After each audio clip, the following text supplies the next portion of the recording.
Hörmətli izləyicilər, biz hal-hazırda Səbail rayonu Badamdar qəsəbəsində Göyüş Qarayev küçəsindəyik. Gördüyünüz bu ərazidə nəqliyyat vasitələri üçün nəzərdə tutulmuş yolun hərəkət istiqamətini avtomobillər belə parkinq edərək tıxac yaradırlar.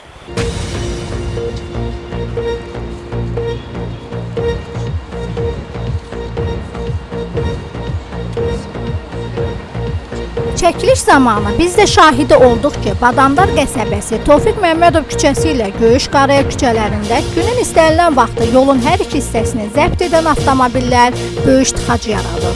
Bu vəziyyət isə ərazidə yaşayan sakinlərin haqlı narazılığına səbəb olur.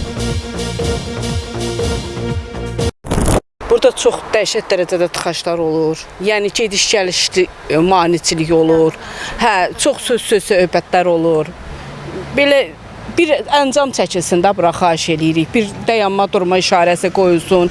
Ya ki bir yol olsun. Həm gediş, həm gəlişli. Bir yol eləsələr, dayanma durma işarəsi qoysalar, nəsə bir kameramı, ya bir nəsə bir tədbirlər görsələr, bizim üçün çox yaxşı olar. Dəhşətli tıxac olur burada. Mümkün deyil buradan keçmək. Maşınlar saxlayır, marketə girən maşınlar.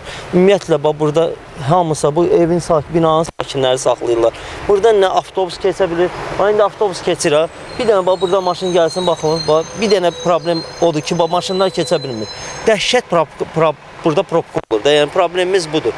Xahiş edirik bu məsələ haqqında ciddi tədbir görülsün də. Avtomobillərin burada parkinq eləməyi əsasında belə tıxac yaranır. Bəli, burada dayanma durma nişanı da var. Burada saxlayırlar maşınlar axşam vaxtı, pik vaxtları, pik saat vaxtlarında.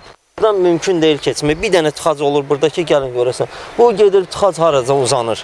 Yəni burada təcil tibbi yardım var, yanğın söndürən var. Yəni ki, bunlar heç biri keçə bilmirlər buradan. Problemimiz odur. Xahiş edirik ki, aynə gəlsin, bura kamera qoysun. Yekə avtobusu, Bakıbasının avtobusu.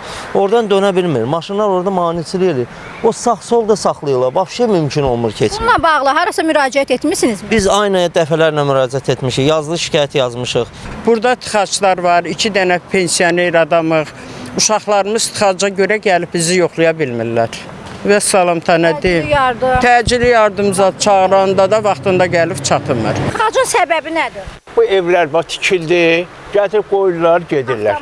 Avtomobil, tıxacı bunu bağlayırlar, bağlayırlar. Ancaq bu ev tikildirsə, qutarı getdi. Ümid edirik ki, qeyd etdiyimiz ünvanlarda qanunsuz parklanma səbəbindən baş verən tıxacların qarşısının alınması üçün Azərbaycan Yerüstü Nəqliyyat Agentliyi hərəkətə keçərək əhalinin narazılığına səbəb olan qanunsuz parklanmanın qarşısını almaqla qanuna müvafiq addımlar atacaqlar.